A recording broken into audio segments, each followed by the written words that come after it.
एक होता है ना कि हम कथा करा रहे हैं, हम जैसे चाहेंगे वैसे होगा, नहीं, जैसे हमारे ब्राह्मण देवता चाहेंगे, जैसे संत जन चाहेंगे, जैसे महाराज जी चाहेंगे वैसे होगा, हमारी कोई इच्छा नहीं है।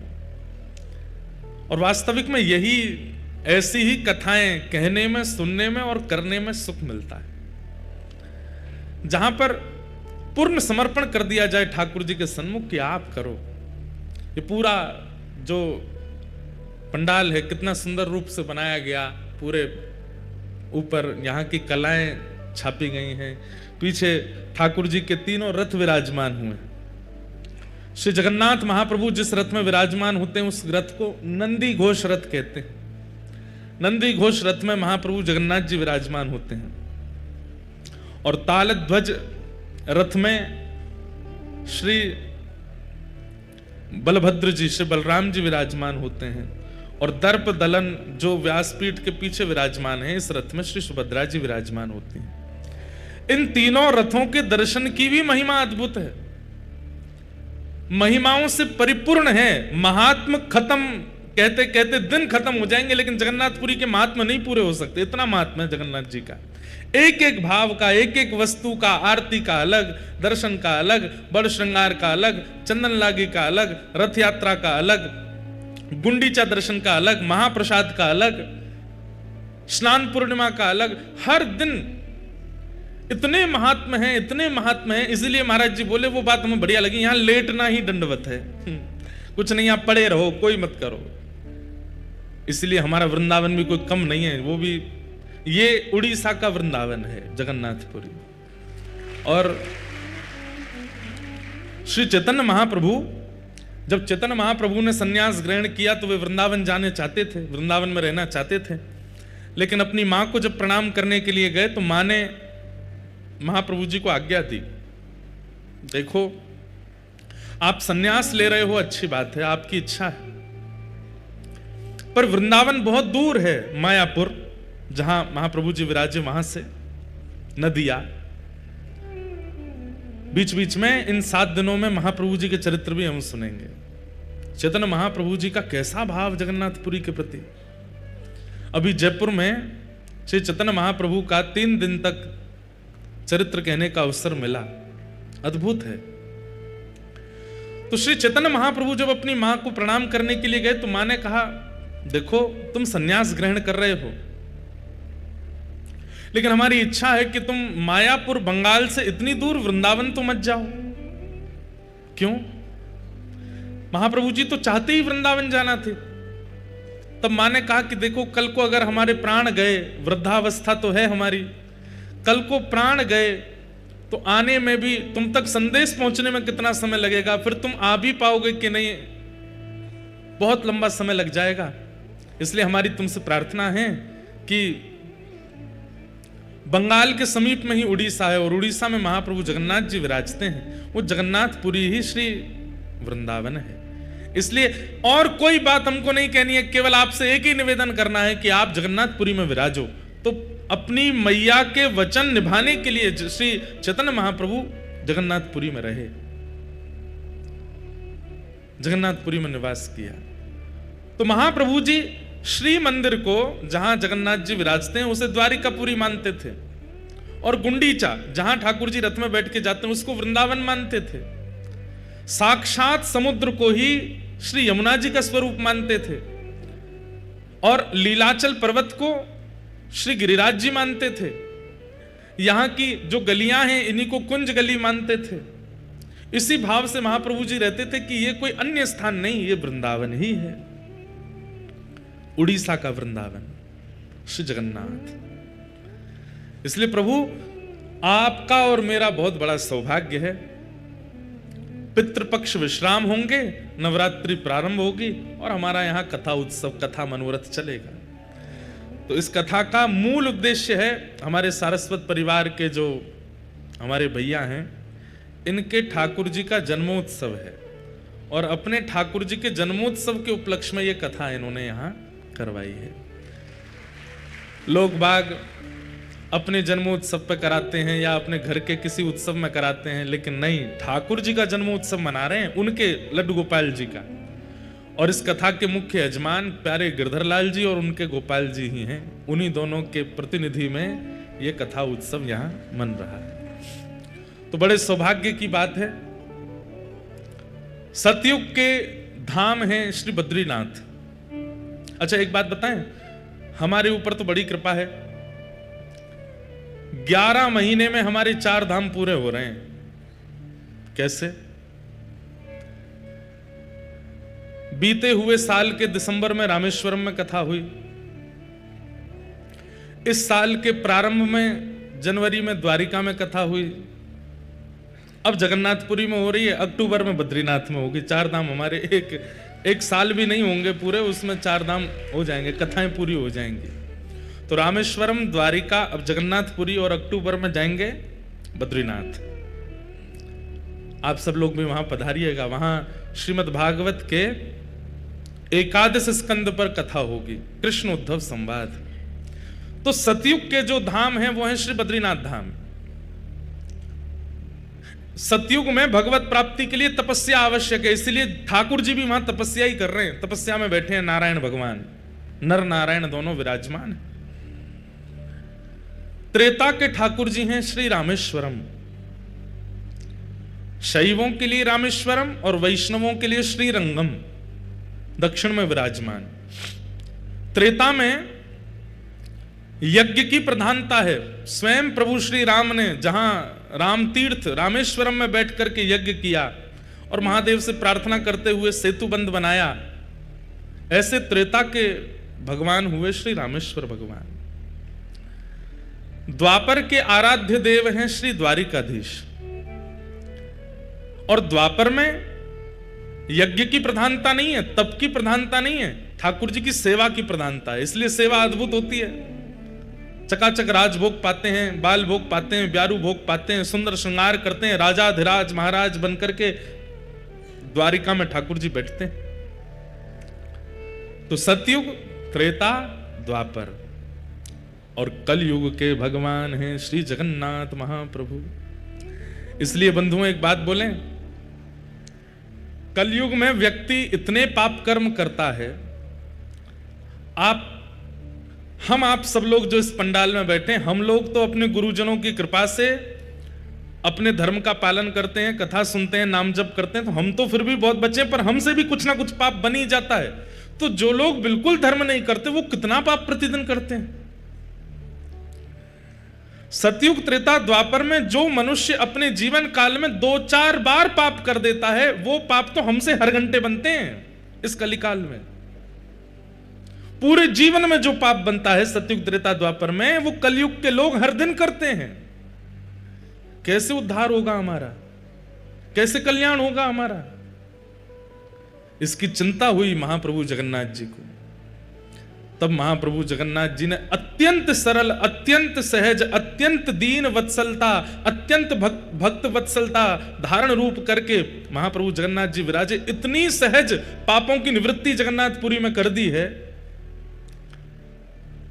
महाप्रभु जगन्नाथ जी के महाप्रसाद का एक तिनका भी यदि व्यक्ति रोज पाता है, महाप्रसाद का एक, तो सबसे बड़ी बात है जगन्नाथपुरी में सब कुछ महा है। पूरी दुनिया में प्रसाद है, यहां पे महाप्रसाद। पूरी दुनिया में ठाकुर जी आजान बाहु हैं, यहां पे महाबाहु हैं। पूरी दुनिया में समुद्र नारायण हैं, लेकिन यहां पे महोदधि, यहां पे समुद्र भी महोदधि हैं। पूरी दुनिया में प्रभु हैं, यहां पे महाप्रभु, यहां सब कुछ महा है। श्री क्षेत्र में जैसे ही व्यक्ति प्रवेश करता है, जगन्नाथ जी के दर्शन की तो बात बहुत आगे है। जहां से श्री नील चक्र दिखाई देना प्रारंभ हो जाता है, नील चक्र दर्शन करते ही जन्म से लेकर अब तक जितने पाप हैं, नील चक्र के दर्शन से तुरंत सब पाप समाप्त हो जाते हैं। ये जगन्नाथपुरी। आप यहां भीतर आओगे, महाप्रसाद पाओगे, जगन्नाथ जी का दर्शन करोगे, रथ यात्रा का दर्शन करोगे, स्नान पूर्णिमा का दर्शन, वो तो बहुत आगे की बात है। जैसे ही भुवनेश्वर से, कटक से, जहां से भी आप आ रहे हो, बस एक चीज का ध्यान रखना है, कि जब जगन्नाथपुरी आ रहे हो तो नेत्र खोल करके चारों तरफ देखते आओ। जैसे ही नील चक्र दूर से दिखाई दे जाते हैं, कम से कम 8-10 किलोमीटर दूर से ही महाप्रभु जगन्नाथ जी का शिखर दिख जाता है, और उसमें जो नील चक्र है, उस नील चक्र का केवल दर्शन कर लीजिए। उस दर्शन का ही इतना प्रभाव है कि जन्म से लेकर के अब तक जितने पाप किए हैं सब नष्ट हो जाते हैं। सोचो, जैसे नील चक्र देखा हमारे पाप शून्य हो गए, 0, कुछ नहीं बचा अब हमारे अंदर। अब यहां रह करके जगन्नाथ जी दर्शन किए, महाप्रसाद पाया, यहां रह करके कथा सुन रहे हैं, महोदधि समुद्र में स्नान करेंगे। आज एकादशी है। स्कंद पुराण में कहते हैं और जगह एकादशी पर व्रत किया जाता है, लेकिन जगन्नाथपुरी में आकर के, अच्छा व्रत भी जो लोग नहीं करते और जगह रहने वाले, उनको भी निषेध कहा गया कि रोटी भले ही खा लेना, चावल तो बिल्कुल नहीं पाने हैं।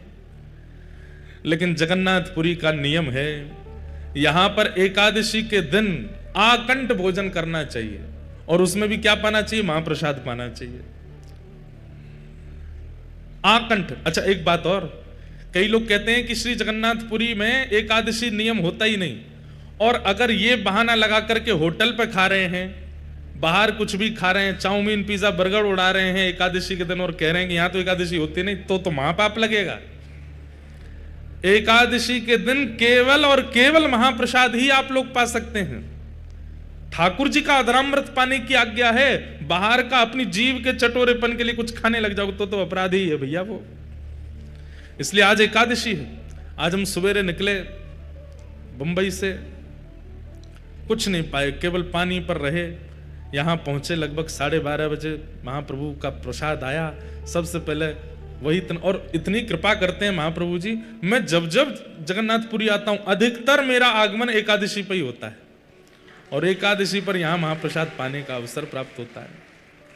भैया एकादशी के दिन यहां महाप्रसाद पाने से एकादशी प्रसन्न हो जाती है, एकादशी तृप्त हो जाती है, एकादशी आपको आशीष प्रदान करती है, एकादशी आपकी सफल हो जाती है। और अब तक जितनी एकादशियों में अपराध बन गए होंगे वो सारे अपराध विमुक्त हो जाते हैं यहां एकादशी के दिन महाप्रसाद पाने से। ऐसी जगन्नाथपुरी है। और कहते हैं द्वादशी को, त्रयोदशी को, एकम को, द्वितीया को, चतुर्थी को, अष्टमी को जितना मन हो उतना पाना, लेकिन एकादशी के दिन जितनी क्षमता है उससे ज्यादा पाना है, आकंठ पाना है। जय हाँ जय। जितनी खुराक है उससे अधिक पाने की आज्ञा करते हैं स्कंद पुराण में। ऐसे महाप्रभु जगन्नाथ जी की हम नगरी में आए हैं। बंधुओं, आज तो कथा हुई, शाम को 4:30 बज गए, सब लोग इधर देखो, पर कल से कथा का समय है सुबह 10 बजे से। 10 बजे से लेकर के 1 बजे तक का समय है कथा का।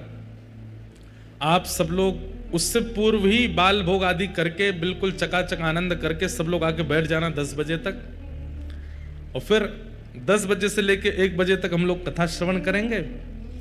फिर कल हम पूरी आपको सूचना देंगे हर दिन कथा के बाद में क्रम क्या है। कथा यहां 1 बजे पूरी होगी, उसके बाद आप सब लोग जाकर के अपना प्रसाद आदि पाके थोड़ी देर विश्राम करो।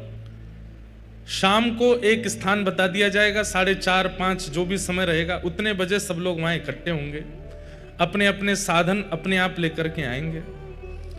और जिनको बहुत ही आराम करने की इच्छा वो आराम भी कर सकते हैं, कोई दिक्कत नहीं है। महाराज जी बोल गए आराम दंडवत है, करते रहो, दंडवती करते रहो। जो यहां केवल कथा सुनेंगे और लेटे रहेंगे उनकी दंडोती होती रहेगी। लेकिन कुछ लोगों को प्रतिबंध है, वो दंडोती ज्यादा नहीं कर सकते, जैसे हमारे परिकर के लोग। हमारे परिकर के लोग तो बेचारे भूखे प्यासे से रहे, सोवे के काजे, उन लोगों को बिल्कुल निषेध है, वो दंडवती नहीं कर सकते। बाकी जो थोड़े वयोवृद्ध हैं, थोड़ी उम्र के हैं, खूब चकाचक आप लोग सोइए, कोई दिक्कत नहीं। लेकिन जितने युवा हैं सब इकट्ठे हो जाएंगे, और फिर संध्या के समय रोज की योजना बनेगी कहां कहां दर्शन के लिए हम लोग जाएंगे। वहां दर्शन को जाया करेंगे, वहां जाकर के खूब उन्माद कीर्तन करेंगे, आनंद करेंगे। लौटते समय फिर महाप्रभु जगन्नाथ जी का दर्शन करते हुए अपने अपने कक्ष में सब लोग जाएंगे। हम आप लोगों के साथ में ही रहेंगे, तो ज्यादा खींचा तानी, फोटोग्राफी, सेल्फी वेल्फी करना मत। सब बिल्कुल ऐसे चलेंगे, बाल गोपाल चौर प्रचार प्रसार मंडल। हाँ बिल्कुल, जैसे ठाकुर जी की मंडली है वैसी मंडली बना करके हम लोग चलेंगे।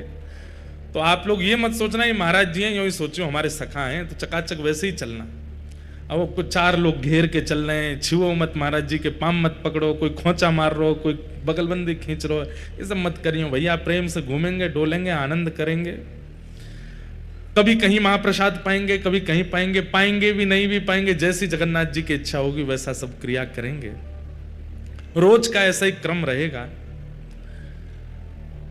जिस दिन समुद्र स्नान करना होगा उस दिन की आप सबको योजना बता देंगे, सब लोग समुद्र स्नान करेंगे। पर भैया हम पहले ही आप लोगों से हस्ताक्षर करवा लेंगे कि कहीं तुम हमारी आज्ञा के बिना बहुत भीतर गए तो सीधे वैकुंठ में जाके हमारी प्रणाम कर देना।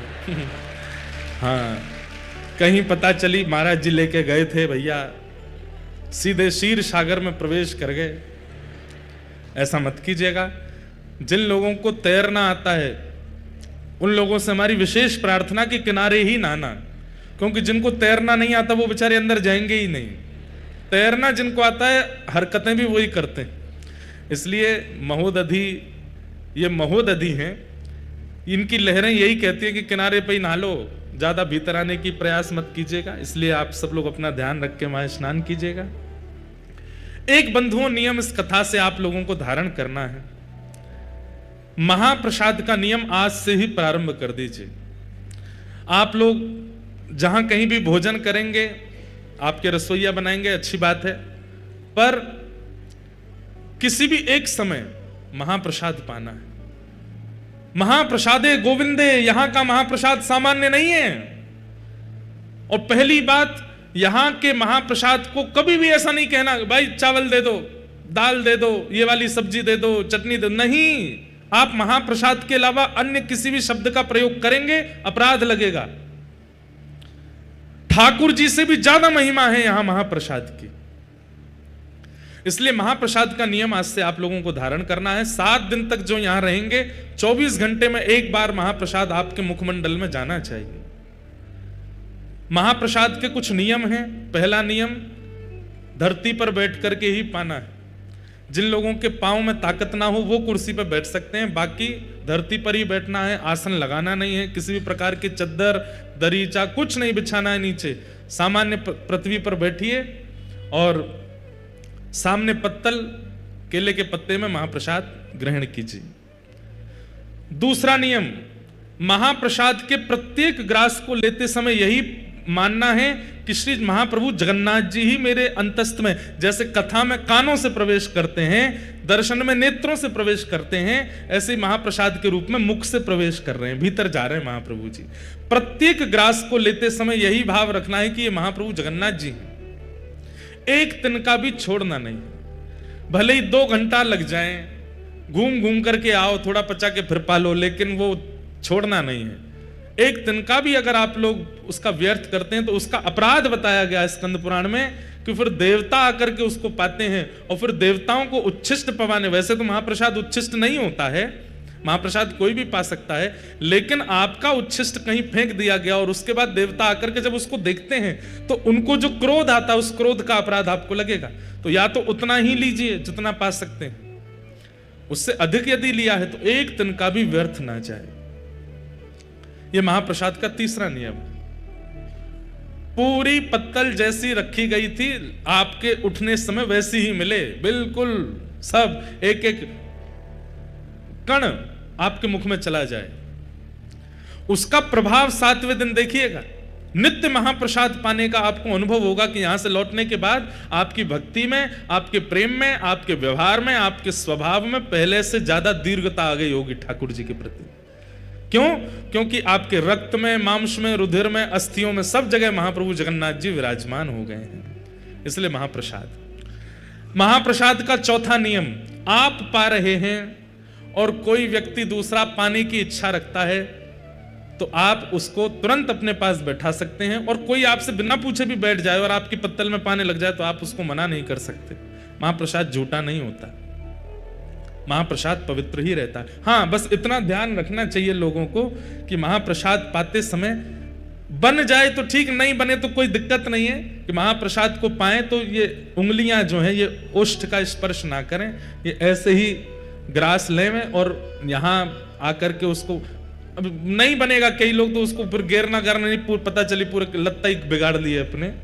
जिनसे बन जाए तो इतनी दालमा डालिए कि जो वो लड्डू जैसी आकृति बने और उसको ऐसे ही पाइए, आपके ये हाथ स्पर्श ना करें मुख का, तो ये और अच्छा है। नहीं बने तो कोई दिक्कत नहीं, खूब प्रेम से खूब चकाचक पाओ जैसे पा सको। कोई और अगर पाना चाहे तो उसमें कोई दिक्कत नहीं है, वो पा सकता है। महाप्रसाद का ही नियम, 7 दिन तक तो यहां महाप्रसाद पाना ही है। हमारा नियम तो ऐसा है कि हम सुबह से रात्रि तक और कुछ पाने वाले ही नहीं है। हमारे लाल जी की रसोई बन रही है, वो चकाचक उनका भोजन बनेगा, पर हम तो महाप्रसाद ही पाते हैं। जगन्नाथपुरी में हम और कुछ लेते ही नहीं है, महाप्रसाद ही लेंगे। तो महाप्रसाद 7वां दिन जब यहां पूरा हो जाए तो यहां से जाते समय महाप्रसाद की पोटली आप सब लोग लेके जाइएगा। उसमें से रोज एक तिनका पाना है, एकादशी हो, द्वादशी हो, कुछ भी हो। और सुनिए, सूतक हो, पातक हो, कुछ भी हो, घर में महाप्रसाद रोज पाया जा सकता है। मंदिर में प्रवेश निषेध होता है कई विशेष दिनों में, लेकिन महाप्रसाद को ग्रहण करने की अनुमति हर स्थिति में है। नहाए हो, बिना नहाए हो, पवित्र हो, अपवित्र हो, सो रहे हो, सो के उठे हो, जब चाहो महाप्रसाद का एक तिनका रोज लेना।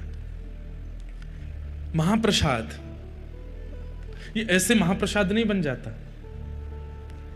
जगन्नाथ जी की सबसे बड़ी रसोई है विश्व में। अब सही आंकड़े तो हमको नहीं पता होंगे, लेकिन लगभग 400 चूल्हे हैं। कितने चूल्हे? 400 चूल्हा हैं भीतर, और 700 बनाने वाले सब हमारे सेवक जन हैं। 700 रसोईया कितने हैं भैया? 10,000 आदमियों का भोजन भी ज्यादा से ज्यादा 100-150 लोग बना देते हैं, लेकिन केवल महाप्रभु जगन्नाथ जी, सुभद्रा जी, बलभद्र जी 3 हैं, और चौथे हमारे सुदर्शन जी। इनके लिए प्रसाद बनाते हैं, 700 सेवक जन लगते हैं। वो भी बड़े नियम से लगते हैं, और वे भी कोई पुरुष रूप में नहीं हैं तो वो पुरुष रूप में ही, लेकिन भीतर प्रवेश करते ही रसोई घर में वे सब ठाकुर जी की सहचरियां हैं, उसी भाव से ही निर्माण करते हैं। निर्माण होने के बाद में फिर उसका गोपाल मंत्र से उसका आवाहन होता है, आदि आदि बड़े नियम से महाप्रसाद सिद्ध होता है। उसके बाद जब वो रसोई घर से महाप्रभु जी के पास जाएगा, कोई सामने नहीं आना चाहिए, ऊपर से पक्षी भी नहीं जाएंगे। एक कुछ भी ऐसी घटना होती है, फिर भोग ठाकुर जी को नहीं पधराया जाता। महाप्रभु जगन्नाथ जी के सन्मुख पधराने के बाद भी वो महाप्रसाद नहीं बना है। महाप्रभु जी को पधराने के बाद फिर वो बगल में ही विराजमान श्री बिमला माता जी को पधराया जाता, उसके बाद वो महाप्रसाद होता है। बिमला माता कौन है? दर्शन कीजिएगा। जो शक्तिपीठ हैं भारत में, उनमें से एक शक्तिपीठ महाप्रभु जगन्नाथ जी के मंदिर में ही है, विमला देवी।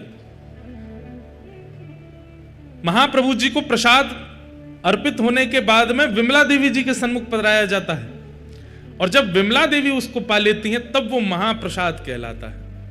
उसके बाद वो सब देवी देवताओं में सब में वितरण होता है, सब भक्तों में वितरण होता है। उसके बाद आनंद बाजार में आता है और वहां से हम आप सब लोगों को मिलता है। विमला देवी कौन है? पार्वती। आप कहेंगे महाराज जी नारायण और लक्ष्मी जी का तो मेल देखा है, आप कहेंगे कृष्ण किशोरी जी का मेल देखा है, पर ये जगन्नाथ जी का विमला देवी पार्वती जी कैसे विराज रहे हैं? तो एक बहुत सुंदर कथा है स्कंद पुराण में। ठाकुर जी का महाप्रसाद सबको नहीं मिलता था जगन्नाथ जी के विराजमान होने से पहले। ध्यान से सुनिएगा, श्री ठाकुर जी का महाप्रसाद सब जगह प्रसाद है, यहां महाप्रसाद है। ये महाप्रसाद या तो जगन्नाथपुरी में है या वैकुंठ में है, और तीसरा कोई स्थान नहीं है महाप्रसाद का। या तो जीवित अवस्था में जगन्नाथपुरी में महाप्रसाद मिल सकता है, या मृत्यु के उपरांत कोई वैकुंठ गया तो वहां मिलेगा, लेकिन वैकुंठ में भी बहुत मुश्किल है। कैसे मुश्किल है सुनो। एक बार नारद जी पहुंचे, और नारद जी रोज दर्शन करते हैं ठाकुर जी का, दर्शन करके आनंदित हो जाते हैं, परिक्रमा लगाते हैं, कभी ठाकुर जी की माला जी मिल जाती है, कभी ठाकुर जी का उपरना मिल जाता है, कभी ठाकुर जी के इत्र प्रसादी मिल जाती है, कभी ठाकुर जी का चंदन प्रसाद मिल जाता है। दर्शन करते करते वर्षों बीत गए तो नारद जी के मन में आया सब प्रसाद मिलते हैं, एक बार ठाकुर जी का अधरामृत महाप्रसाद मिल जाए। तो नारद जी बोले मैं नारद हूं, मेरी बात को कोई रद्द नहीं कर सकता, मैं मांगूंगा तो मुझे देना पड़ेगा। सब लोग इधर देखो, ध्यान से सुनो। तो श्री नारद जी महाराज प्रार्थना करने लगे, जय विजय से प्रार्थना की, निरस्त हो गई।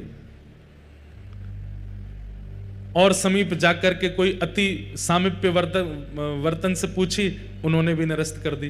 तब किसी ने संकेत किया, बोले एक को अधिकार है महाप्रसाद देने का। बोले किसका? लक्ष्मी जी का।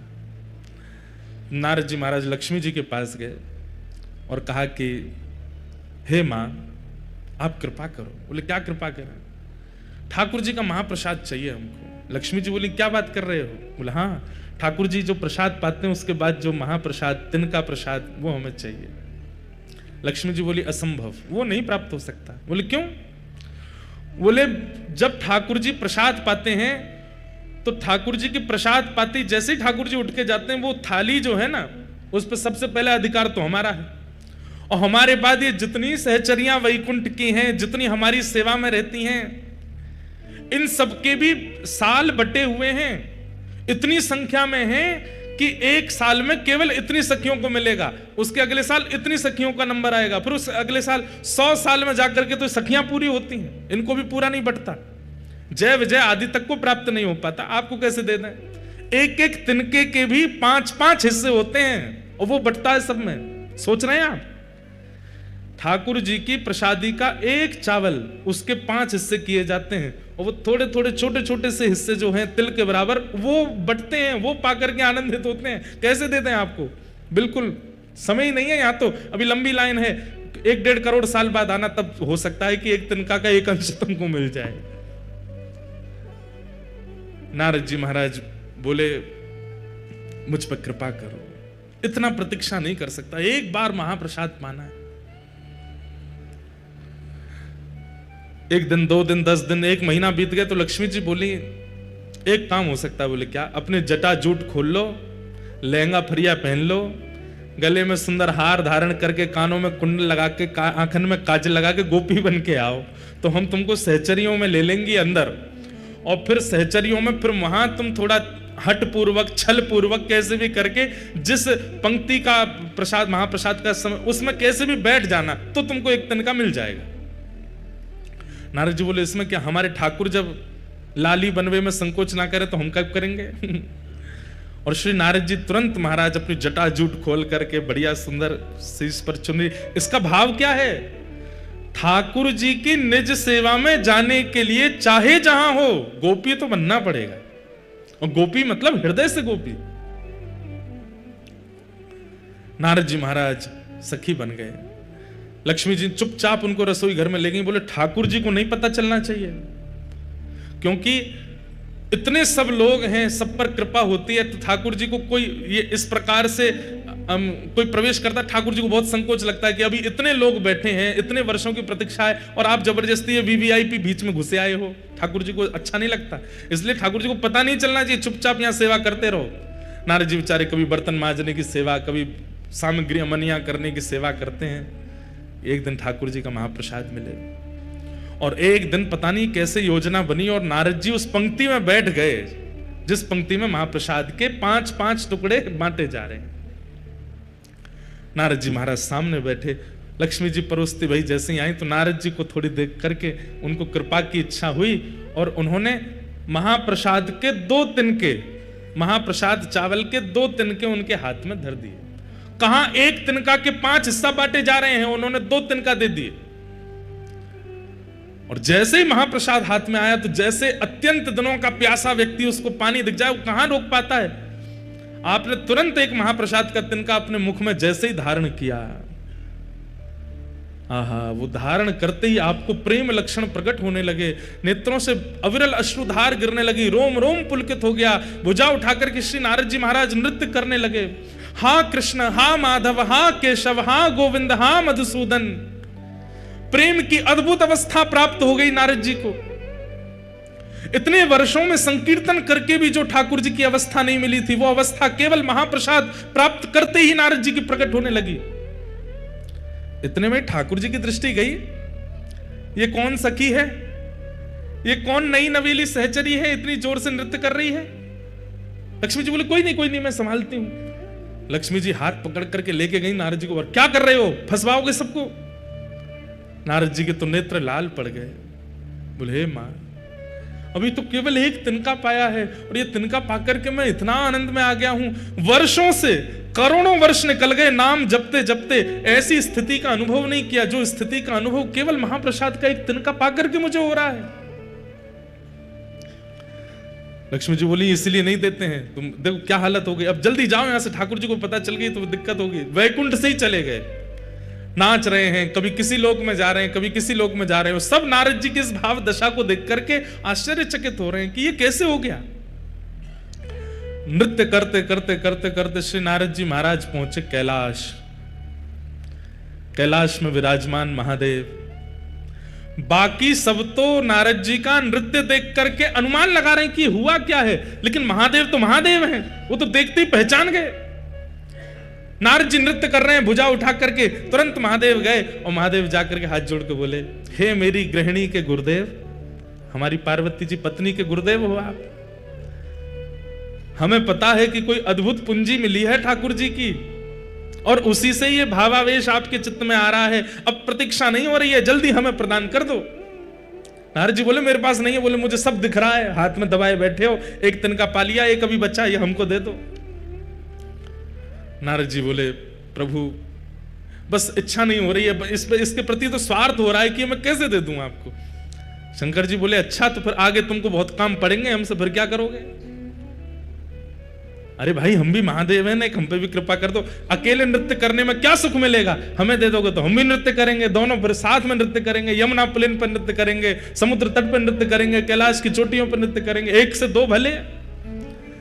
नारद जी बोले हाँ ये तो ठीक है, अकेले नृत्य करने से ज्यादा सुख तो एक संग में और हो जाए तो और सुख मिलेगा। तुरंत नारद जी ने वो महाप्रसाद का एक तिनका महादेव को दिया और जैसे ही महादेव ने पाया तो जो दशा अभी तक नारद जी की वो महादेव की भी हो गई। जटाजूट खोल करके महादेव भी भुजा उठा करके कभी नारद जी के गले में गलवैयां डाल करके नृत्य करें और नेत्रों से अश्रुपात हो रहा है, प्रेम लक्षणा भक्ति प्रकट हो गई दोनों के चित्त में। कभी यमुना तट पर, कभी गंगा तट पर, कभी नर्मदा तट पर, कभी समुद्र तट पर, कभी हिमालय की चोटियों पर, कभी किसी लोक में, कभी किसी लोक में, बस विचरण करके भावावेश में नृत्य कर रहे हैं। पार्वती जी बोली महादेव को हुआ क्या है, भावावेश में रुदन करते रहते हैं, नृत्य करते रहते हैं, इतने आनंद में छके पगे हमने पहले कभी नहीं देखे। महादेव आनंद में तो हमेशा रहते हैं, लेकिन महादेव का आनंद कैसा है, प्रकट नहीं करते हैं, अंदर ही अंदर इंट्रोवर्ट है महादेव, नेत्र बंद करके बैठे रहेंगे।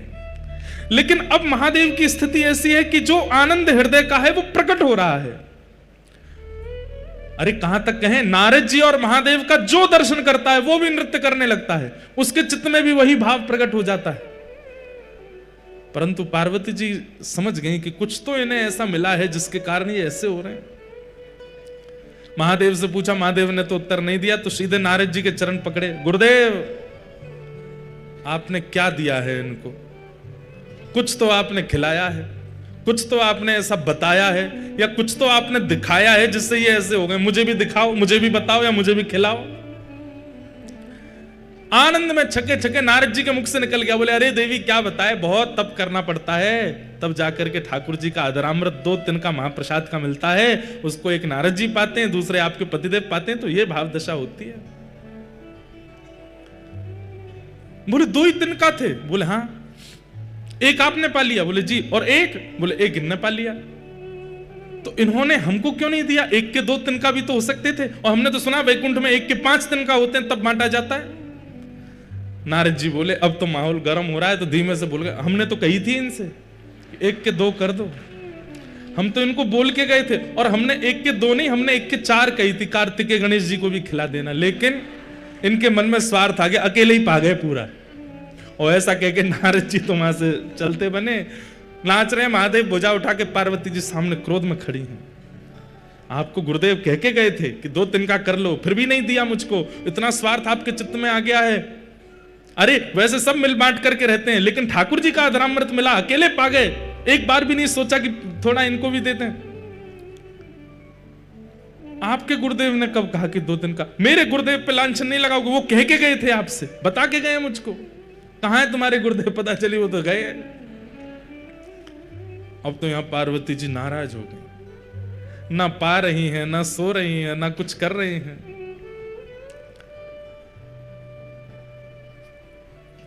महादेव पहुंचे, देवी क्या बात है?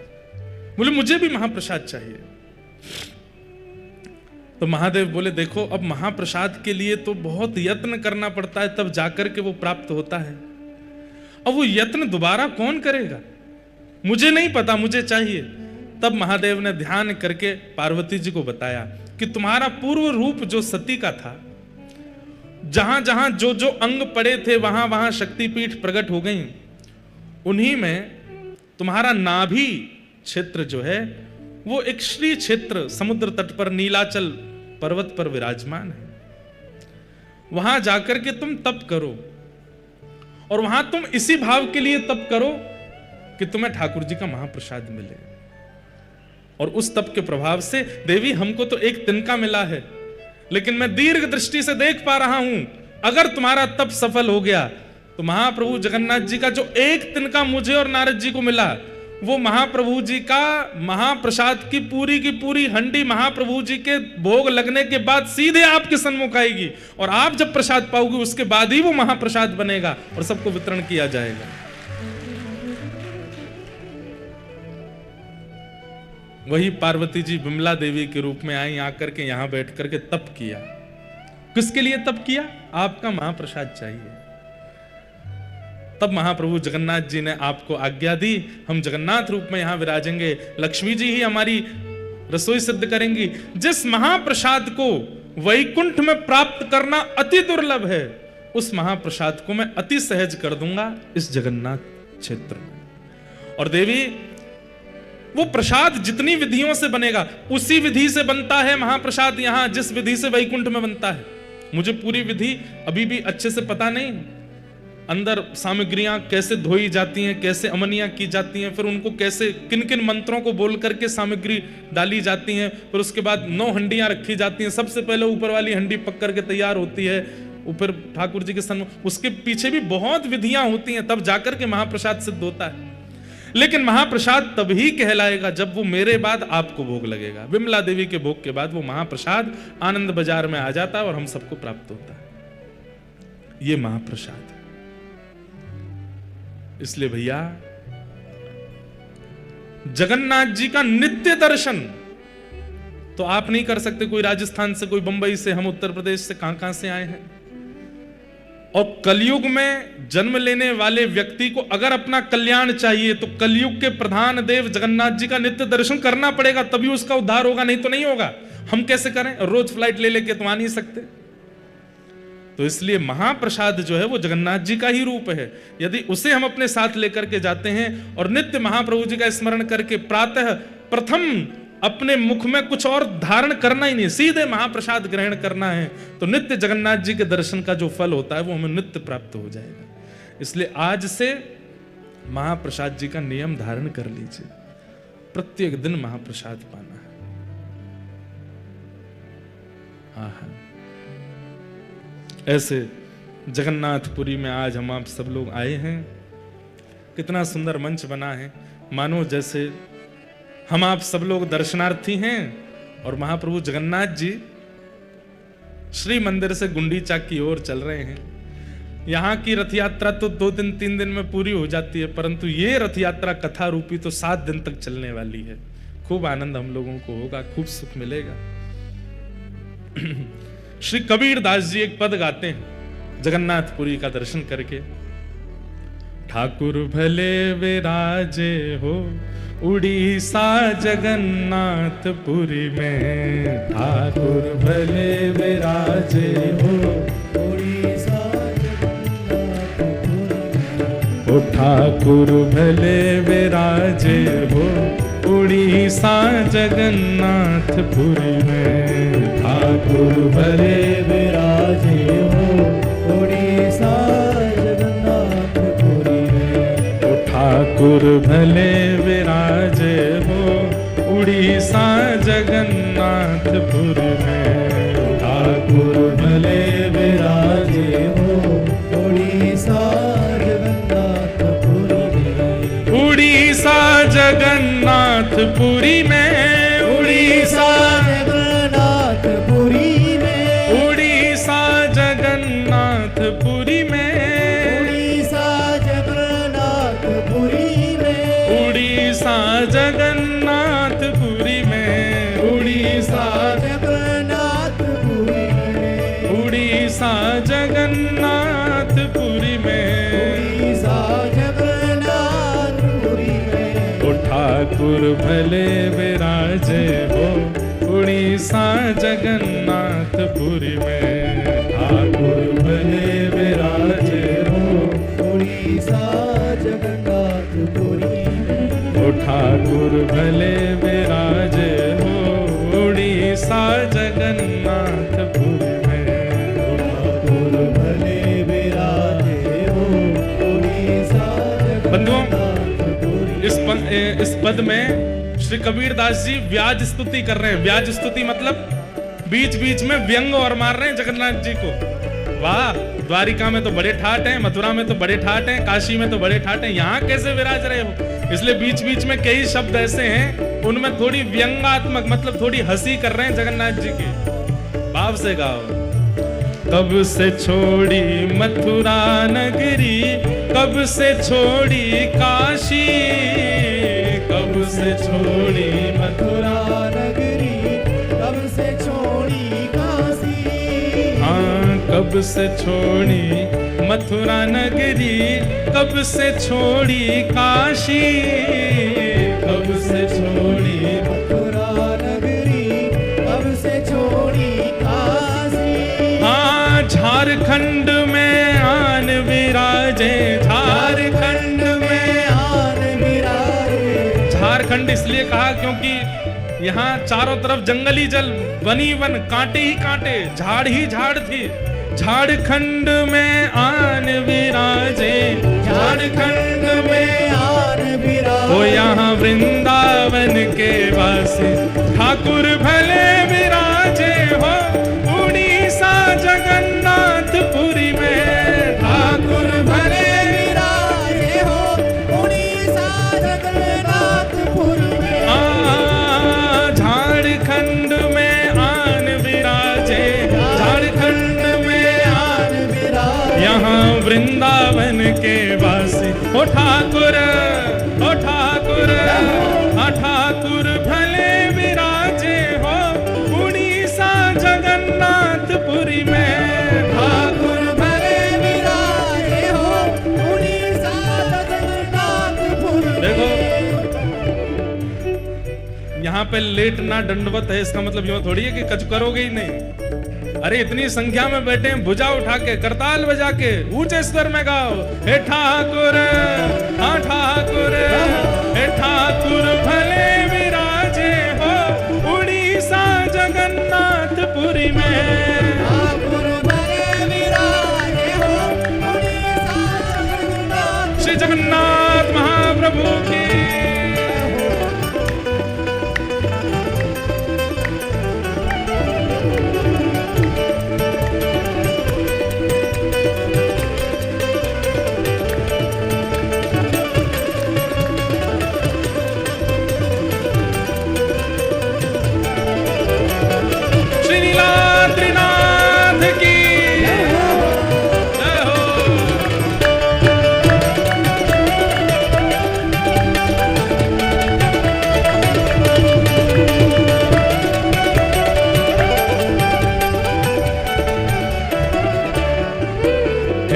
सतयुग छोड़ी मथुरा नगरी, द्वापर छोड़ी काशी।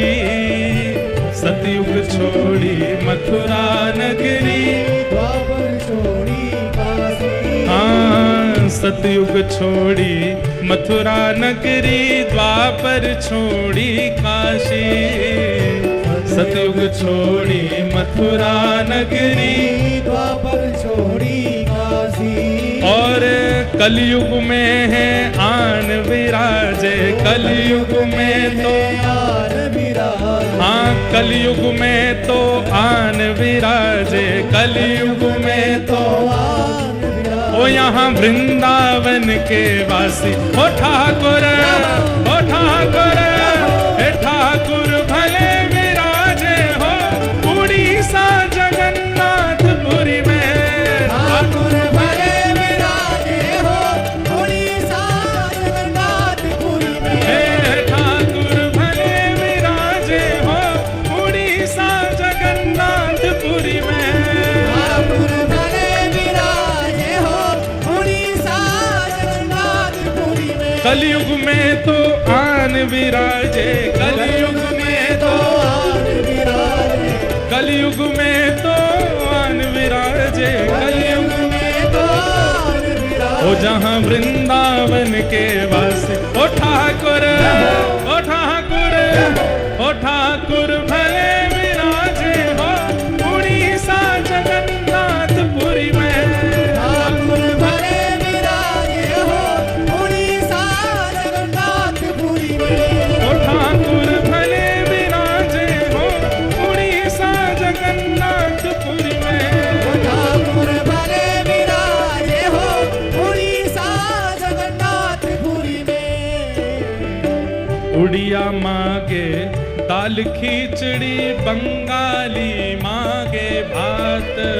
उड़िया मांगे दाल खिचड़ी, बंगाली यहाँ भात। उड़िया मांगे दाल खिचड़ी, बंगाली यहाँ भात। उड़िया मांगे दाल खिचड़ी, बंगाली मांगे कहाँ? भात। माखन मिश्री खावे वारे, दूध दही पीवे वारे, 56 भोग आरोगवे वारे, अन्नकूट करवे वारे कहाँ आके बैठे हैं? बोले जहाँ पे उड़िया के लोग तो खिचड़ी मांगते हैं और बंगाली केवल भात ही भात पूरे दिन चलता है। लेकिन किसके लिए विराजे हैं यहाँ पर?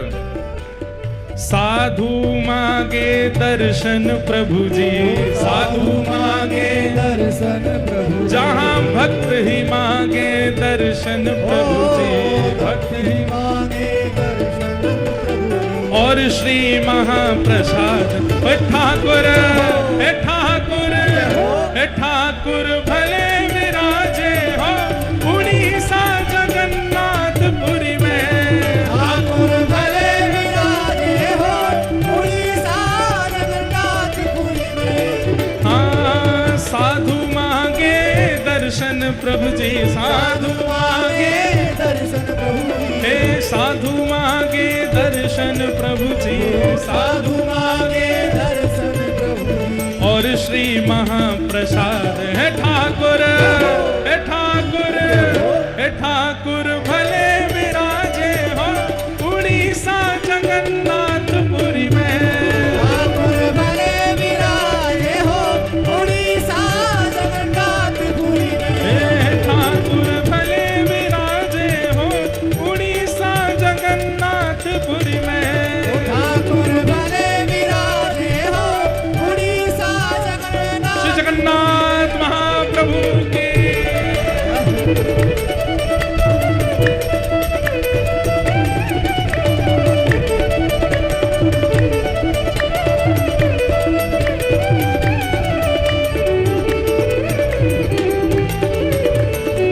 श्री बलभद्र सुभद्रा मैया की जय हो।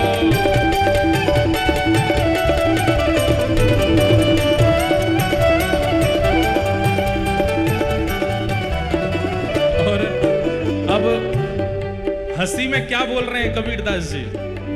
चट्टी चट्टी बनिया लूटे और लूटे फिरंगी, चट्टी चट्टी बनिया लूटे और लूटे फिरंगी। ये उस समय की बात। यहाँ आने वाले लोग अपने घर से कुछ लेके निकलते थे तो यहाँ पे बिल्कुल आके कंगाल ही हो जाते थे क्योंकि बीच में सब लुट गया। चट्टी चट्टी बनिया लूटे और लूटे फिरंगी। चट्टी चट्टी बनिया लूटे और लूटे फिरंगी। सिंह द्वार पे पंडा लूटे, सिंह द्वार पे पंडा लूटे, सिंह द्वार पे पंडा लूटे, द्वार पे पंडा वो सब यात्री भय उदासी। ओ ठाकुर हे ठाकुर हे ठाकुर भले विराजे हो उड़ीसा जगन्नाथपुरी में। ठाकुर भले विराजे हो उड़ीसा जगन्नाथपुरी में। हे ठाकुर भले विराजे हो उड़ीसा जगन्नाथपुरी में।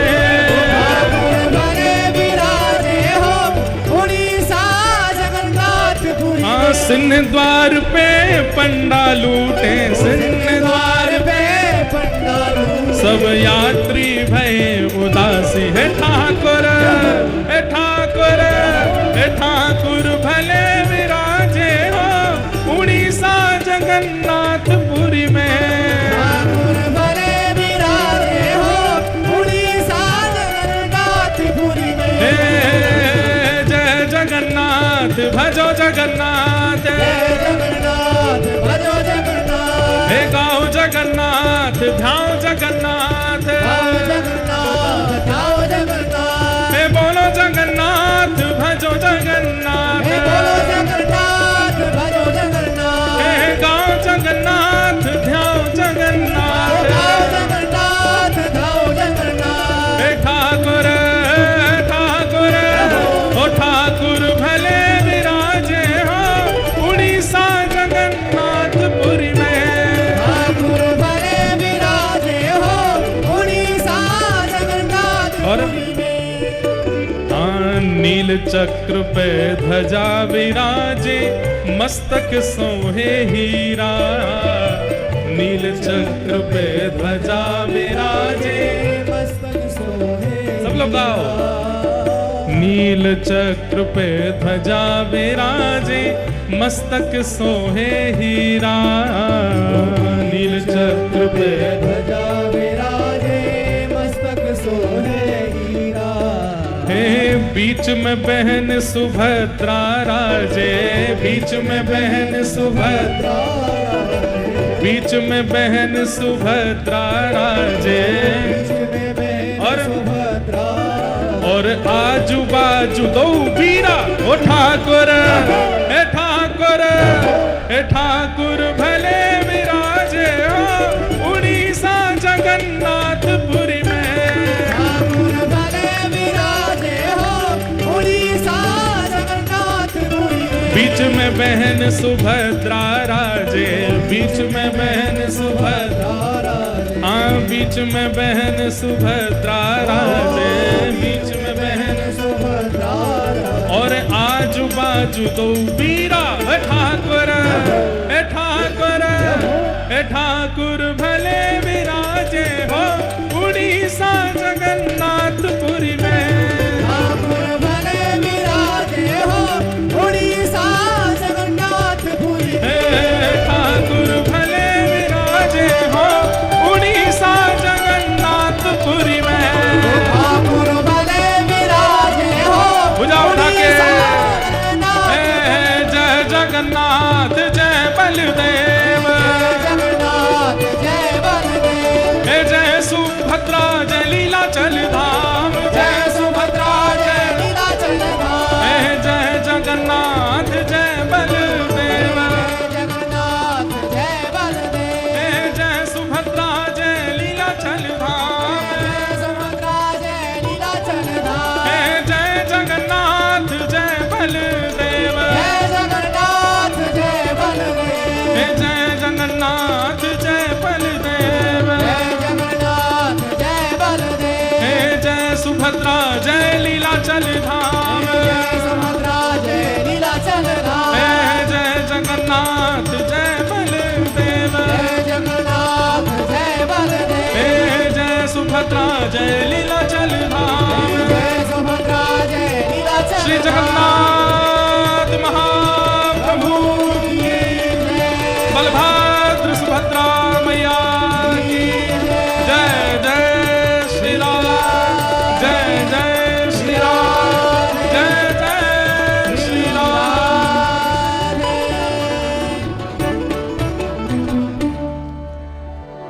नील चक्र पे ध्वजा विराजे, मस्तक सोहे हीरा। नील चक्र पे ध्वजा विराजे, मस्तक सोहे हीरा। बीच में बहन सुभद्रा राजे, बीच में बहन सुभद्रा राजे। आजू बाजू दो बीरा, हे ठाकुर भले विराजे हो उड़ीसा जगन्नाथपुरी में। हे ठाकुर भले विराजे हो उड़ीसा जगन्नाथपुरी में। ऐसे महाप्रभु जगन्नाथ जी ने अपनी शरण में बुलाया है। इस वक्त यदि हमसे पूछा जाए कि इस ब्रह्मांड में सबसे बड़ा सौभाग्यशाली कौन, तो इस पंडाल में हमसे लेके पीछे तक जितने लोग बैठे हम सब बहुत सौभाग्यशाली। क्यों? क्योंकि कृपा अति कृपा नहीं, अति हरि कृपा हुई है हम पे। यहां एक बार नील चक्र देखने की इतनी महिमा है, हमको तो 7 दिन देखने के लिए मिला।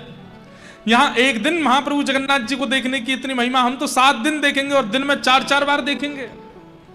एक बार समुद्र स्नान और दर्शन की इतनी महिमा। हम जगन्नाथपुरी गयो, कार्य हो जाओ तो यूं समझ जाइयो कि महाप्रभु जगन्नाथ जी ने कारिया बना के भेजे हो। यहाँ जगन्नाथ जी को भी कालिया बोलते हैं लोग, उड़ीसा के लोग। तो ये सौभाग्य नहीं है हमारा, कथा सुनने को मिल रही है, महाप्रसाद पाने को मिल रहा है, दर्शन करने को। लोग बाग आते हैं 1-2 दिन के लिए आते हैं। और सुनिए, आप में से जो लोग 2 दिन 3 दिन के लिए आए हैं, अगर 3 दिन में ही लौट के चले गए, 2 दिन में ही चले गए, तो समझियो जगन्नाथ जी आपसे बस यूं होते, हाँ ठीक है आओ जाओ। लेकिन आए थे 2 दिना के लिए, रुक गए 7 दिना, तो समझ जाइयो महाप्रभु जी प्रसन्न हो गए हैं आपसे। अब हमसे कोई मिलकर के यूं कहेगा ना महाराज जी हम 2 दिन के लिए आए जा रहे हैं, तो हम तो मनी मन समझ जाएंगे कि भावना क्या है। ठाकुर जी ही नहीं चाह रहे इसलिए लौट के जाना पड़ रहा है। लेकिन यदि आपकी भावना है तो पूरे रुक करके जाओ, ये अवसर दोबारा नहीं मिलेगा। हम पूर्ण प्रयास करेंगे महाप्रभु जी के खूब सुंदर सुंदर भाव, भक्त चरित्र आदि कथा में मिलित होकर के सुनावें। इसलिए इस कथा का जितना हो सके आप लोग सुंदर रस स्वादन पान कर लीजिएगा। आज प्रथम दिवस है, कथा का विलंब बहुत हुआ। हम बस महात्मा का एक श्लोक बोल करके और आज की कथा को विश्राम देंगे। कल से बंधुओं कथा का समय सुबह 10 बजे से है। आप सब लोगों के लिए 9 बजे से 10 बजे तक के बीच में यहाँ पर उपस्थिति हो जानी चाहिए। 10 साढ़े 10 के बीच में हम आकर के कथा प्रारंभ कर देंगे। 1 बजे तक कथा चलेगी, उसके बाद हम आप सब लोग फिर प्रसाद आदि पाके कल से क्या क्रम रहेंगे शाम के हम बता देंगे। कोई आपको कमरे में उठाने नहीं आएगा, कोई बुलाने नहीं आएगा, बस स्थान और समय बता दिया जाएगा। अपने आप पहुंचिए, आनंद करिए सब।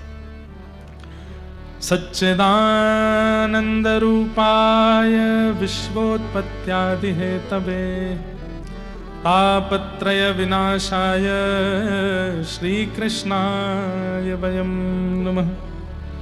यं प्रव्रजन्तमनुपेत अपेत कृत्यं द्वैपायनो विरह कातरया जुहाव। पुत्रेति तन्मयतया तर्वोऽभिनेदो तं सर्वभूत हृदयं मुनिमानतोऽस्मि। सच्चिदानंद रूपाय, भगवान कैसे हैं? सत्य, चैतन्य और आनंद। यहां पर 3 रूप में विराजमान है। बंधु आपको पता है जगन्नाथपुरी के लोग छोटी मोटी जीवन में कोई दुविधा परिस्थिति आती है तो जगन्नाथ जी से बोलते हैं, लेकिन कोई बहुत बड़ी विपत्ति आती है तो फिर इनसे बोलते हैं। ये बड़ देव हैं, जगन्नाथ जी से भी बड़े हैं ये, क्योंकि ये सत्य स्वरूप हैं। यहां के लोग बलराम जी से बड़ी बड़ी जो योजनाएं जगन्नाथपुरी में होती हैं, जिनका समाधान नहीं हो पाता, तो यहाँ के समाधानी श्री बलभद्र जी हैं, जगन्नाथ जी नहीं है। इनसे नहीं पूछते हैं, इनसे पूछते हैं, और जो बलराम जी कह देंगे, आज्ञा कर देंगे, वो होगा, चाहे जगन्नाथ जी मना करें। क्योंकि करते सबसे पहले श्री बलराम जी का दर्शन करना चाहिए, वो सत्य स्वरूप हैं। उसके बाद श्री सुभद्रा जी का दर्शन करना चाहिए, वो चैतन्य स्वरूप हैं। और फिर इन दोनों के दर्शन के बाद महाप्रभु जगन्नाथ जी का दर्शन करना चाहिए, वो आनंद स्वरूप है। अगर कोई व्यक्ति मंदिर में प्रवेश करता है और श्री बलभद्र जी के दर्शन में ज्यादा रुचि नहीं दिखाता, सुभद्रा जी के दर्शन में रुचि नहीं दिखाता, तो वो जब वो जगन्नाथ जी का दर्शन करता है तो जगन्नाथ जी उसको दर्शन देने में रुचि नहीं करते। इसलिए जगन्नाथ जी को रिझाना है तो पहले बलभद्र जी और सुभद्रा जी के भावपूर्ण दर्शन करो। बलराम जी कौन है? आचार्य चरण है। कौन है? बोलो, आचार्य चरण। इसलिए श्री बलराम जी महाराज कलिकाल में श्री रामानुजाचार्य जी के रूप में प्रकट हुए। यही शेषावतार लक्ष्मण बन के आए, वही शेषावतार बलभद्र बन करके आए, और वही शेषावतार कलिकाल में आचार्य रामानुज बन करके आए। वो आचार्य हैं, जीवाचार्य हैं। मुझे और आपको भगवत सन्निधि प्रदान करने का दायित्व ही आचार्य के पास है। कहते हैं ना कि बिना आचार्य के भगवत सन्निधि ग्रहण करोगे तो अपराध बनेगा। ठाकुर जी स्वीकार नहीं करेंगे ऐसा नहीं है, पर आचार्य सहित जाओगे तो थोड़े बहुत भी जो विकार चित्त में होंगे वो भी आचार्य नष्ट कर देंगे। ठाकुर जी के परिपूर्ण योग्य बनाते हैं। इसलिए सर्वप्रथम दर्शन श्री बलराम जी का। क्यों? क्योंकि वो सत्य हैं। दूसरा दर्शन श्री सुभद्रा जी का। मैं एक बात कहता हूं कि जब आप दर्शन करने जाओगे तो बलराम जी का दर्शन हो जाएगा, भले ही ना हो, जगन्नाथ जी का दर्शन भी आधा होगा, लेकिन सुभद्रा जी परिपूर्ण दिखती हैं। अच्छा, एक बात और, सुभद्रा जी के हस्त कमलों का दर्शन नहीं होता। जैसे हाथ बलराम जी के, जैसे हाथ श्री जगन्नाथ जी के, सुभद्रा जी के हस्त कमल के दर्शन नहीं होते। क्यों? ये दोनों वो जीवाचार्य हैं और ये जीव कृपा करने वाले ठाकुर जी हैं। तो मानो सुभद्रा जी ने दोनों के हाथ ऐसे पकड़ करके आगे कर रखे हैं, अपने हाथ छुपा रखे हैं, छुपा नहीं रखे, दोनों भैयाओं के हाथ पकड़ रखे हैं। बलभद्र जी कह रहे हैं जो योग्य नहीं है, जो श्रेष्ठ नहीं है, जो नियम से नहीं रहेगा, जो पवित्रता का ध्यान नहीं रखेगा, मैं उस पर कृपा नहीं करूंगा। तो श्री सुभद्रा जी कहते हैं अरे भैया ऐसे नहीं, ये कलिकाल है, यहां तो आपको सब पर कृपा करनी पड़ेगी। तो एक हाथ श्री बलभद्र जी का सुभद्रा जी ने पकड़ा। ये नाटक शुरू करने लगे। ठाकुर जी बोले मैं भी सबन पर कृपा नहीं करूंगो, जो ऐसा नहीं होगो, जो नियम से नहीं रहते होगो, जो मेरो नाम जप नहीं करते होगो, जो मेरे वैष्णवन की सेवा पूजा नहीं करोगे, मैं वहां पर कृपा नहीं करूंगो। तो दोनों कृपा से जब पीछे हटने लगे तो सुभद्रा जी ने दोनों भैयाओं को पकड़ के दोनों के हाथ आगे किए। बोले नहीं, ये कलिकाल है और इस कलिकाल में आपको जीव के दोष भूल करके उन पर कृपा करनी पड़ेगी। तो सुभद्रा जी के हस्तकमल नहीं है ऐसा नहीं है, दोनों भाइयों के हाथ लेकर के सुभद्रा जी ने आगे किए हैं। ये हस्तकमल वो हस्तकमल दोनों आगे किए हैं कि आपको कृपा करनी पड़ेगी, आपको जीव को उद्धार करना पड़ेगा।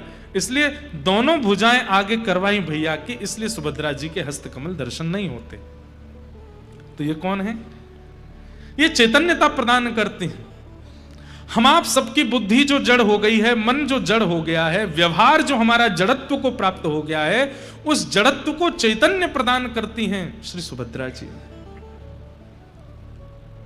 सत्यता प्रदान करते हैं श्री बलराम जी, चैतन्यता प्रदान करती हैं श्री सुभद्रा जी। और जब जड़ चैतन्य हो जाता है, असत्य सत्य में परिवर्तित हो जाता है, तब महाप्रभु जगन्नाथ जी आनंद प्रदान करते हैं। सच्चिदानंद रूपाय। इसलिए सीधे महाप्रभु जी के दर्शन का विधान नहीं है, पहले बलभद्र जी, फिर सुभद्रा जी और फिर जगन्नाथ जी। और एक बात और, ये चतुर्व्यूह हैं, 3 नहीं है 4 हैं। बलराम जी, सुभद्रा जी, जगन्नाथ जी, और जगन्नाथ जी के ठीक बगल में श्री सुदर्शन जी। दर्शन जरूर कीजिएगा, श्री सुदर्शन जी ऐसे विराज रहे होंगे पास में। वो सुदर्शन जी किस भाव से हैं? वो रक्षात्मक भाव से। भक्त की भक्ति में रक्षा, जीव की संसार में रक्षा। इस संसार व्यवहार में कहीं हम इस संसार माया में चक्र में फंस ना जाएं, इसलिए सुदर्शन जी का दर्शन। तो चौथे हैं श्री सुदर्शन जी महाराज, चारों के दर्शन होते हैं। यही है सच्चिदानंद रूपाय, यही सत्य चैतन्य और आनंद है। और यही तीनों क्या करते हैं? बोले विश्वोत्पत्त्यादि हेतवे, विश्व की उत्पत्ति करना, पालन करना, संहार करना। अब देखो, अभी ऐसे चले थे, अब ऐसे चलेंगे। कैसे? विश्व की उत्पत्ति ठाकुर जी करते हैं, विश्व का पालन सुभद्रा जी करती हैं। कैसे? सुभद्रा जी मां है ना, मां ही तो विश्व का पालन करती है। यदि मां ना हो तो विश्व का पालन कौन करे?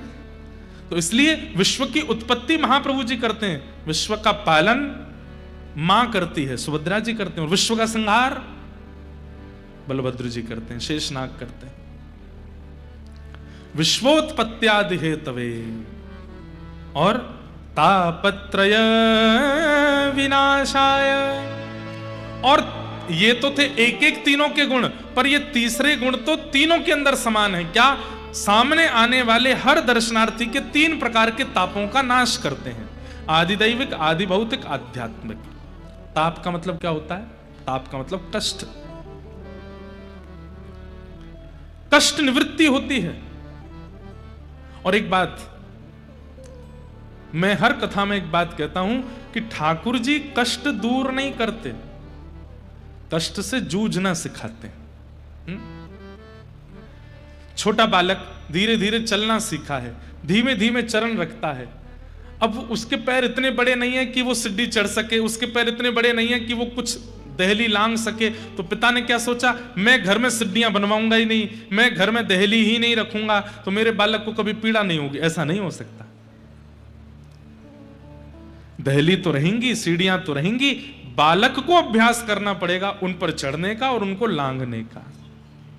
ठीक वैसे ही बंधुओं, हम आप सब लोग बालक हैं, और ये संसार में आने वाले जितने भी आपत्ति विपत्ति हैं, ये सब दहलियां हैं, सीढ़ियां हैं। आप चाहो कि सीढ़ियां ही हटा दी जाएं, दहली ही हटा दी जाएं, तो 2 चीज हटा दी आपने। सीढ़ियां अगर घर से हटा दोगे तो ऊपर के कक्ष में कभी नहीं जा पाओगे। ऊपर का कक्ष मतलब नीचे का कक्ष जो है वो असुरक्षित होता है एक प्रकार से। जिन लोगों के घर नदी के किनारे हैं, बाढ़ आएगी सबसे पहले पानी कहां आएगा? नीचे वाले कक्ष में आएगा। घर में चोर प्रवेश करेंगे, सबसे पहले कहां जाएंगे? नीचे वाले कक्ष में आएंगे।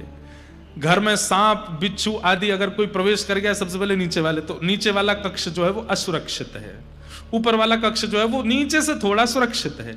अगर सीढ़ी ही हटा दोगे तो फिर ऊपर कैसे जाओगे? इसका मतलब जीवन में कई ऐसे पड़ाव आते हैं, वो पड़ाव आपको नीचे के कक्ष से ऊपर के कक्ष में ले जाने के होते हैं। पर हम क्या करते हैं? हे बजरंगबली, ये जो पड़ाव मेरे जीवन में आया है, ये जो विपत्ति मेरे, इसको दूर करो। हनुमान जी कहते हैं, ले मो क्या कर रहा हूं, ले हटा दूंगा। हनुमान जी महाराज सीढ़ी हटा देते हैं, हम खुश हो जाते हैं सीढ़ी हट गई। लेकिन वास्तविकता यह है कि आप ऊपर के कमरे से वंचित हो गए, आप और असुरक्षित हो गए हो। हमारी बात समझ में आ रही है? सीढ़ी नहीं हटानी है। और दूसरी बात दहली, अब तुम्हारे पांव छोटे, तुम दहली लांगे नहीं पा रहे, तो दहली हटवा दोगे? नहीं। दहली हटवा दोगे तो छोटे छोटे जीवों का, छोटे छोटे हिंसक जीवों का प्रवेश बहुत सहज हो जाएगा जीवन में। ऐसी ये छोटी छोटी दहलियां हैं जीवन में। मां का नाराज हो जाना, पत्नी का नाराज हो जाना, बच्चों का बात ना मानना, जीवन में विपरीत अवस्थाओं का आना, ये सब छोटी छोटी दहलियां हैं, होनी चाहिए। ठाकुर जी ना तो दहली हटाते हैं, ना सीढ़ी हटाते हैं, सीढ़ी चढ़ना सिखाते हैं और दहली लांघना सिखाते हैं। आपत्ति विपत्तियां जीवन से नहीं जाएंगी, उन आपत्ति विपत्ति से जूझना ठाकुर जी सिखा देते हैं। मीराबाई के जीवन में जितने संकट हैं, उतने संकट एक सामान्य व्यक्ति सह नहीं पाएगा, लेकिन मीराबाई को सहना सिखा दिया। हमारे श्री जगन्नाथपुरी के बंधु महंती, जगन्नाथपुरी के श्री माधवदास जी महाराज, जगन्नाथपुरी के श्री बलराम दास जी महाराज, जगन्नाथपुरी के श्री रघुनाथ दास जी महाराज, कितने भक्त हुए यहां पर। जगन्नाथपुरी के श्री चैतन्य महाप्रभु, क्या संकट खत्म हो गए थे जीवन से? नहीं, संकटों से जूझना सीख गए। ठाकुर जी क्या करते हैं? तापत्रय विनाशाय। 3 तापों से मिलने वाली जो चिंता है उसका विनाश करते हैं ठाकुर जी। ताप तो रहते हैं, कष्ट तो आता है, पर उससे जूझना सीख जाते हो। ऐसे श्री कृष्णाय वयं नमः, ऐसे श्री कृष्ण को हम बारंबार प्रणाम करते हैं। बंधुओं, ये साक्षात कृष्ण है। अगर आप श्री मंदिर में जगन्नाथ जी का दर्शन कर रहे हो, बलभद्र जी का, सुभद्रा जी का, तो आप ये मत मानिएगा ये दारू ब्रह्म है, ये मत मानिएगा ये कोई प्रतिमा है, ये कोई पाषाण है। आपके नेत्रों ने सच, आपके नेत्रों ने साक्षात श्री कृष्ण को देख लिया है। अगर जगन्नाथ जी को देख लिया तो कलिकाल में श्री कृष्ण जगन्नाथ जी ही हैं। एक बात सुनिएगा, बहुत छोटी सी बताऊं। महाप्रभु जगन्नाथ जी साक्षात परमात्मा हैं, इसका प्रमाण क्या है? इसके अनेक प्रमाण बताए गए, लेकिन उसका एक बड़ा अद्भुत प्रमाण बताया गया है। क्या? कि वे जब जब रथ यात्रा के लिए, जब जब स्नान यात्रा के लिए, स्नान पूर्णिमा के लिए अपने श्री मंदिर ब्रह्म वेदी से निकल करके बाहर आएंगे, मंदिर से बाहर आते ही चाहे कैसा भी मौसम हो, एक बूंद तो आकाश से वर्षा की गिरेगी। ये प्रमाण है जगन्नाथ जी का कि वो परमात्मा है। अभी बाहुड़ा यात्रा हो रही थी, जब जगन्नाथ जी की रथ यात्रा, उल्टा रथ जब आता है, तो उस समय मैं दर्शन के लिए गया। जो महाराज जी मंच पर बैठे थे, ये भी थे हमारे अभी भैया, ये भी थे साथ में, हमारे देवी भैया भी थे, और भी सब लोग थे साथ में। एक तो हम यहाँ आकर के यहीं के पंडा पुजारियों जैसी पोशाक पहन लेते हैं, तो सबको लगता है यहीं के पुजारी जी हैं ये। इतने पुजारी हैं यहाँ पे कि पता ही नहीं चलती बाहर का कौन भीतर का कौन। तो हम थोड़े भीतर चले गए, भीतर जा करके, इतने भीतर तो नहीं जा पाए, लेकिन वहां सब मठों के सब संत जन खड़े थे, सबके सामने वो दृश्य मैं कैसे बताऊं, उसको तो कोई मैं फिल्म बनवा करके भी नहीं बता पाऊंगा कि वो अनुभव कैसा था। तो गुंडीचा में हम भीतर चले गए, तो वहां सब संतों ने अपने पास खड़ा कर लिया, बोले यहीं खड़े हो जाओ, यहीं से सामने से जगन्नाथ जी निकलेंगे। मैंने कहा ठीक है। तो सबसे पहले श्री बलभद्र जी आए। बलभद्र जी आए तो मेरे सिर में ऐसा लगा कि जैसे मानो किसी ने बर्फ रख दी हो, इतने रोंगटे खड़े हुए, इतने बिल्कुल सामने से बलभद्र जी निकल के गए। उसके बाद फिर सुभद्रा जी आई। सुभद्रा जी को देख करके भी रोम रोम पुलकित हो गया, बिल्कुल सामने से ही जा रहे हैं। आहा, मधुर दर्शन हो रहे थे, प्रतीक्षा हो रही थी कि जगन्नाथ जी आएंगे बस। फिर उसके बाद सुदर्शन जी आए, सुदर्शन जी गए। सुदर्शन जी जाते हैं, फिर तीनों रथों का परिक्रमा करके फिर विराजते हैं, पूरा सुरक्षा करके। सबसे पहले शायद सुदर्शन जी जाते हैं, तीनों रथों की परिक्रमा करके बैठते हैं ताकि रक्षा हो जाए, सब चारों तरफ घूम जाते हैं। अब तीसरे आने वाले हैं श्री जगन्नाथ जी। आहा, आंख की पलकें भी यूं गिरती हैं तो यूं मन करे कि यहाँ कोई टेप वेप लगा लें, ये गिरे नहीं। वो जैसे ही बाहर निकले तो वो दर्शन हो, मतलब ये कैमरा भी दूर है, ये जो पत्तियां हैं इतनी दूर ही खड़े हैं द्वार से, और ऐसे जगन्नाथ जी निकलने वाले। तभी बगल में एक महाराज जी खड़े थे, उनसे बोले आपको पता है महाप्रभु जगन्नाथ जी साक्षात परमात्मा हैं? ये प्रश्न किया गया, ये परमात्मा है, इसका प्रमाण क्या है? तो उसके कई प्रमाण बताए गए, उनमें से एक प्रमाण क्या है? ये जब भी श्री मंदिर से बाहर निकलेंगे और सूर्य की प्रथम किरण में आएंगे तो चाहे एक बूंद गिरे आकाश से गिरेगी। इस बात का प्रमाण है कि ये परमात्मा। मैंने कहा महाराज जी वो घंटे बज रहे थे जोर जोर से, बस अब तो हल्ला शुरू हो गया, महाप्रभु जी आने वाले हैं। आकाश में मैं देखूं दूर दूर तक कोई बादल नहीं, मुझे तो घबराहट सी आने लगी। मैंने कि लाला ने लाज बचाइयो अपनी, बादल तो दूर दूर तक दिखना रहे, बरसे को कहां थे। हमारे होली में एक रसिया गाया जाता है, ब्रज की तो है लाज मुकुटवारे, ब्रज की तो है। सब नंदगाम के सखा लाला को बरसानो भेज रहे हैं होरी खेलवे के काजे, तो ठाकुर जी का मुकुट पूजन करते हैं, और मुकुट पूजन करके कहें लाला नाक बचाए के आइयो हमारी, पतो चरी कहीं बरसानी की सबरी गोपीन ते मार खाया आयो, ने हमारो मुकुट ने ध्वजा ऊपर करके आइयो। तो सब ठाकुर जी का तिलक करते हैं, कोई ठाकुर जी के यहाँ पे राखी बांधे, कोई ठाकुर जी को कुछ पहनावे आदि। तब ये रसिया गाते हैं, ब्रज की तो है लाज मुकुटवारे, ब्रज की तो है चंदा सूरज तेरो ध्यान धरत है, चंदा सूरज तेरो ध्यान धरत। अरे ध्यान धरे नव लख तारे, ध्यान धरे नव लख तारे, ब्रज की तो है। अरे लाला ये चंद्रमा सूरज तेरो ध्यान करें, सबरे तारे तेरी उपासना करें, केवल ब्रज को ध्यान मत करियो, चंद्रमा सूरज तारे इन सबन की भी लाज रख के आइयो, कहीं बरसाने की गोपीन पिट मत आइयो लाला। ऐसा कहते हैं। तो उस दिन मैं भी यही रसिया गा रहा था मैंने कि ऊपर तो कोई बादल है नहीं, और ये महाराज जी वो कह रहे कि ठाकुर जी बाहर आएंगे तो बूंद गिरेगी, चाहे एक बूंद गिरे, चाहे नेक बरखा, मंदम मंदम जलधरा। ठाकुर जी के प्राकट्य में लिखा है श्रीमद् भागवत में, जैसे ही देव की मैया के गर्भ से ठाकुर जी प्रकट भये, मंदम मंदम मंदम जलधारा गिरने लगी आकाश से। मन में बार बार उत्साह भी हो, डर भी लगे, जैसे कोई अपनो व्यक्ति किसी प्रतियोगिता में भाग ले तो डर लगता है ना कि हार तो नहीं जाएगा।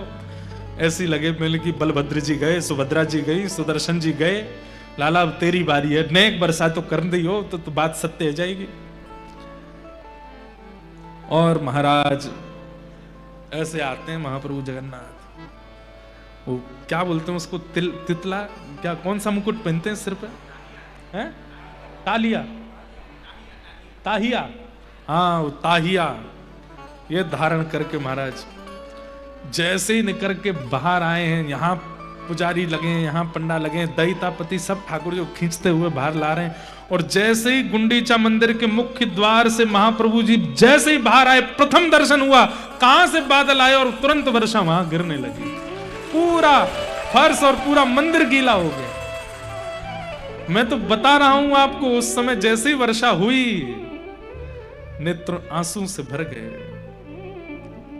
और जैसे मानो महाप्रभु जी कह रहे हो, बोले ब्रज की मैंने लाज रख ली लाला, तो चिंता मत करे, आती वर्षा कराए कि सिद्ध कर दियो कि मैं ही परमात्मा हूं, मैं ही श्री कृष्ण हूं, मैं ही परमेश्वर हूं। स्कंद पुराण में ठाकुर जी श्री जगन्नाथ जी साक्षात परमात्मा हैं। इसके कई प्रमाणों में एक प्रमाण है, वो जब जब मंदिर से निकलेंगे वर्षा होगी, मंदम मंदम जलधारा गिरेगी, और ये होती है।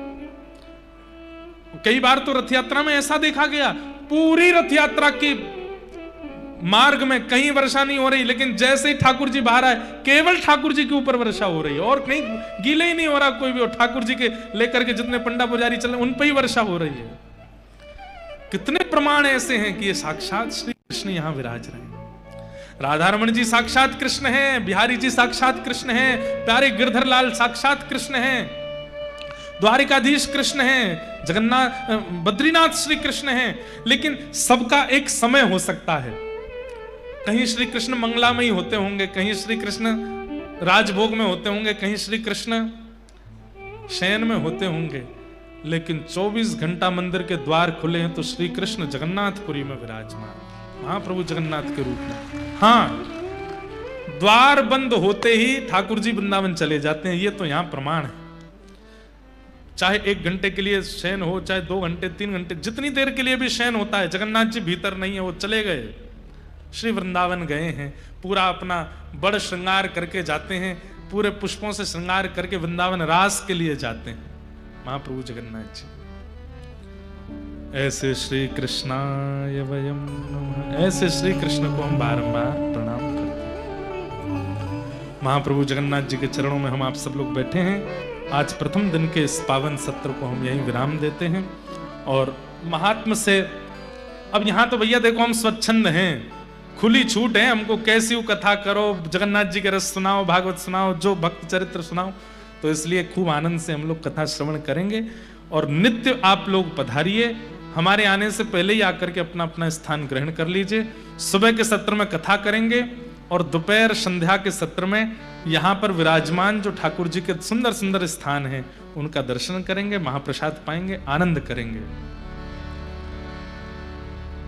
बलभद्र और सुभद्रा संग विराजे जग के नाथ, बलभद्र और सुभद्रा संग विराजे जग के नाथ, हे बलभद्र और सुभद्रा संग विराजे ब्रज के नाथ, बलभद्र और सुभद्रा संग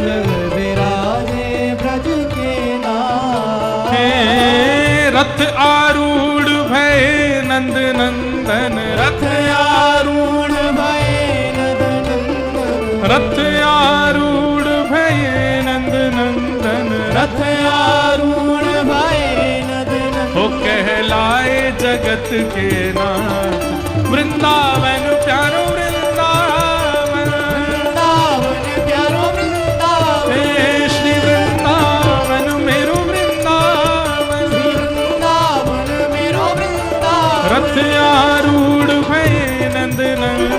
रथ आरूढ़ भये नंदनंदन। ओ कहलाए जगत के नाथ वृंदावन मेरो वृंदावन, वृंदावन मेरो वृंदावन, हे श्री वृंदावन प्यारो वृंदावन, श्री वृंदावन प्यारो वृंदावन।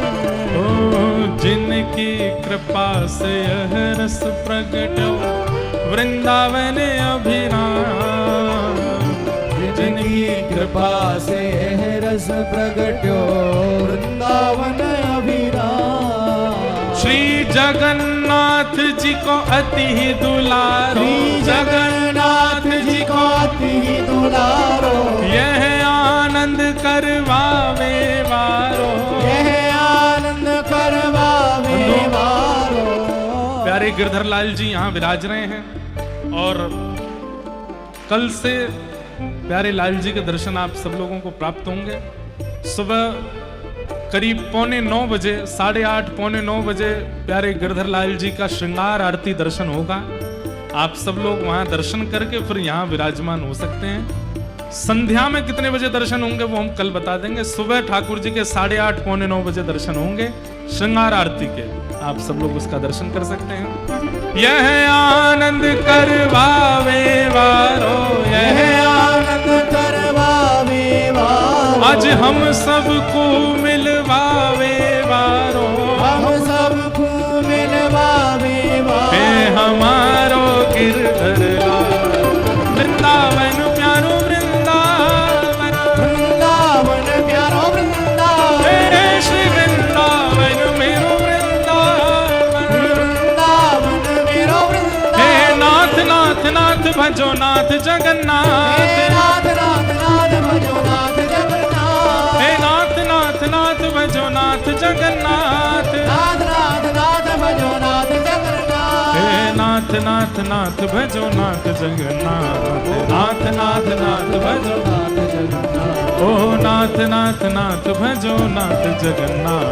नाथ नाथ भुजा उठा के ओ मेरे नाथ नाथ नाथ भजो नाथ जगन्नाथ, नाथ नाथ नाथ भजो नाथ जगन्नाथ, हे नाथ नाथ नाथ भजो नाथ जगन्नाथ, नाथ नाथ नाथ भजो नाथ जगन्नाथ, हे नाथ नाथ नाथ भजो नाथ ओ जगन्नाथ। नाथ नाथ नाथ भजो नाथ जगन्नाथ। ओ जय राधे राधे राधे राधे श्री राधे राधे, राधे ओ राधे बरसाने वाली राधे राधे विश्वभानु दुलारी, राधे राधे कीरत सुत प्यारी राधे राधे बरसाने वाली, राधे राधे जय राधे राधे राधे राधे श्री राधे राधे, राधे राधे जय राधे राधे राधे राधे श्री राधे राधे, राधे राधे श्री कृष्ण पियारी